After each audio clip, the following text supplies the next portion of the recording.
What's your reaction to the suspension? You know, it was something where Ross called me early this morning. You know, he told me MLB was investigating it, and I was obviously aware of the UNL Escobar situation, and I knew that it was something that was coming. And you know, we felt like what he had did and what I did were very similar, but the instances were a little bit different. And between my agent and Ross and the union, we agreed upon 2 games, and definitely warranted. And I look forward to getting it started tonight and getting back on the field on Saturday. Can you describe what the last 12 hours has been like for you? It's been tough. A sleepless night, a long night, an early morning, a lot of waiting, a lot of uncertainty. Kind of like the weight of the world was, you know, thrown on me. You know, I really felt embarrassed for myself, for my family, for this organization. I was ashamed. But I understand that I stand here with an opportunity to turn this into something that is going to be very positive. You know, I have the ability to be made an example of, and I'm willing to accept that. And hopefully my teammates, Major League Baseball, other sports, just people in society are going to learn from this, that there's no place for this type of language on a baseball field, at home, in a clubhouse, with your friends, in the privacy of your home.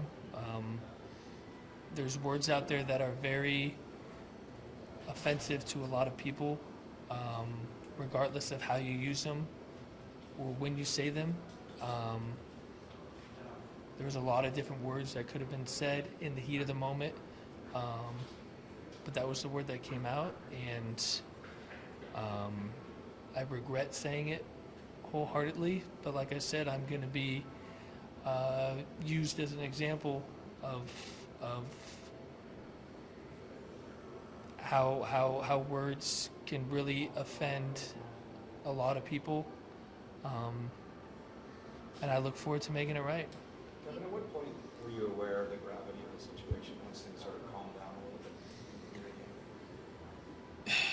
I mean, I think in the heat of the moment, I knew that I had made a mistake. I didn't think it was something that would lead to this magnitude. You know, obviously after the game, we spoke about it. It was more about frustration than anything else. And as the night got later and later, and people had more time to see what actually was happened, see actually what was said, and it became a little bit more of a big deal and a bigger deal than I thought it would be. To the point about 2 a.m. last night, I got on the phone with my agent and told him I felt like, you know, there was a lot of things I wanted to say that I felt like I needed to say to you guys yesterday. I just wasn't prepared to say it. And he told me to sleep on it, and we got up this morning, and early this morning we got to work, and you know, I felt like me putting out the statement has allowed me personally to start my recovery, my grieving process, because like I said, it was a long night, and you know, it was tough. It was really tough. Kevin, I understand that you've had a lot of things going on, but you mentioned wanting to be made an example of. If you had an opportunity to think about some other things you might want to do to help make this, turn this into a positive. Yeah, I mean, I haven't really sat down and thought about exactly what I'm going to be doing. You know, obviously in the short term, you know, just on the bus ride over here, talking to my teammates about what was said, what had happened, what I'm going through.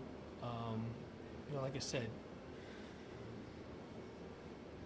there's a lot of words, not just that word, but there's a lot of words that just get thrown out there because people think that words can just be used and they don't affect a whole lot of people, and there's not a lot of thought that went behind it. And like I said, there was a lot of words that could have been used, and we're not standing in the situation talking about it. I'm going to use myself as an example of how there are words out there that do offend people, and there's no place for them, whether it's on the field, at home, off the field, and that's the beginning of it. Just having those conversations with my teammates. Obviously, it's reached a large amount of people in a very quick amount of time. My friends and family back home, and it's something where, like I said, I'll be used as an example to help educate people a little bit better on, their choice of words. Kevin, have you thought about why that particular word? That it just No, and that was the first thing. When I got home, and I talked to my wife, and we talked about what happened. She was, just as confused as I was of the choice of words. It's not a word that I use ever. It's something that is not even part of my vocabulary. It's just something that I guess came out, and like I said, I'm gonna do my best in turning this very awful situation into something good, and that starts right now. You tweeted out that you had a conversation with Jason Vaughn. How did that go? It went well, and like I said, there's a reason that I reached out immediately after the game and got his phone number. That was something that I wanted to keep between me and him. I felt like that was my first step in admitting wrong, that I felt like I need to reach out to him. It was something that is in the rule book. It's something that is seen very frequently in the game. It was something where I just got caught up in the moment and was upset. And he was very professional and very respectful, and texted me as soon as he got back home, and we exchanged a couple texts, and we'll leave it at that. Are you hopeful the community is going to accept your apology and the suspension, and hopefully? Yeah, that's my hope.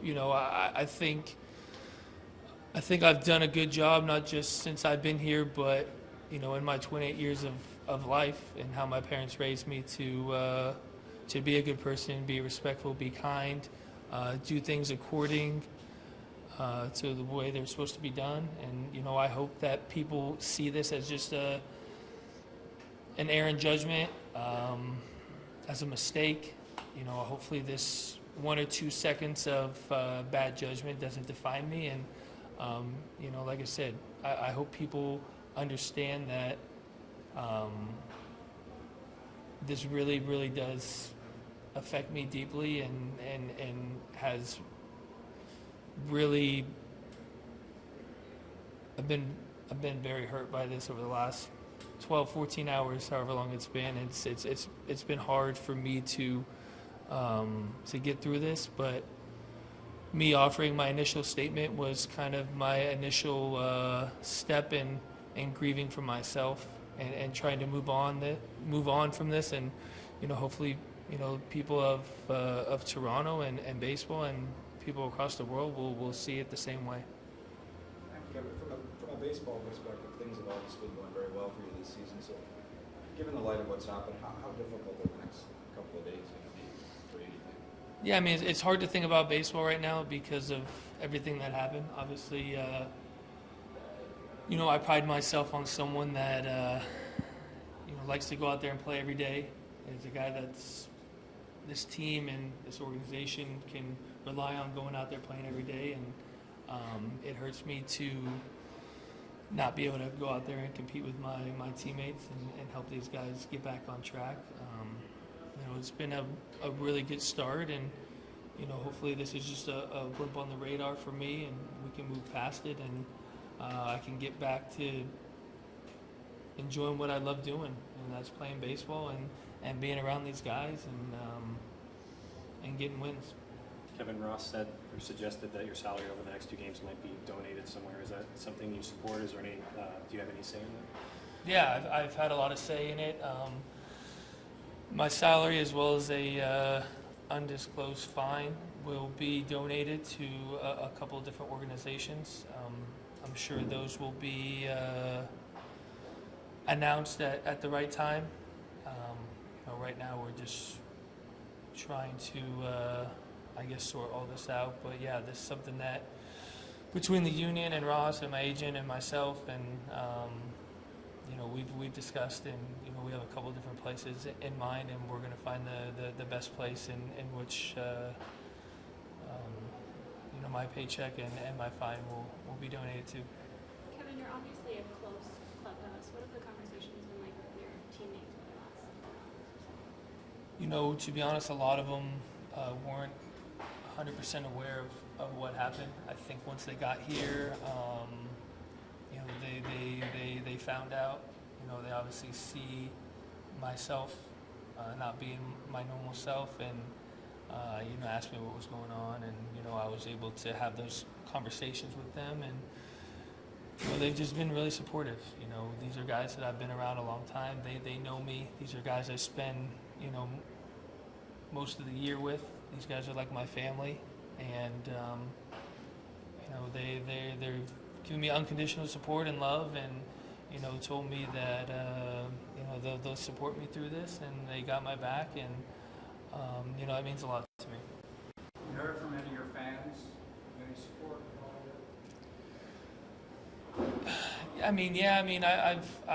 I've tried to stay off the social media as much as possible, because it was tough. It was tough to see what people were writing, to read what people were writing. I've been able to go on a little bit since I issued my statement, and it seemed like people were, in support of what I said, and understood like it was an errant judgment, and no way did it define me. You supported the apology, not what you said. Yes, supportive of my apology, and I'm going to work endlessly and tirelessly to earn their trust. And that's the biggest thing for me is, there's a lot of kids and there's a lot of people that look up to me, but I am a human being, and I'm not perfect. I made a mistake. I own up to that mistake. I had many role models as a kid that were athletes as well, and they made mistakes, and hopefully I have this opportunity to make this right, and be a good example of accountability and taking ownership, and obviously a heartfelt apology, and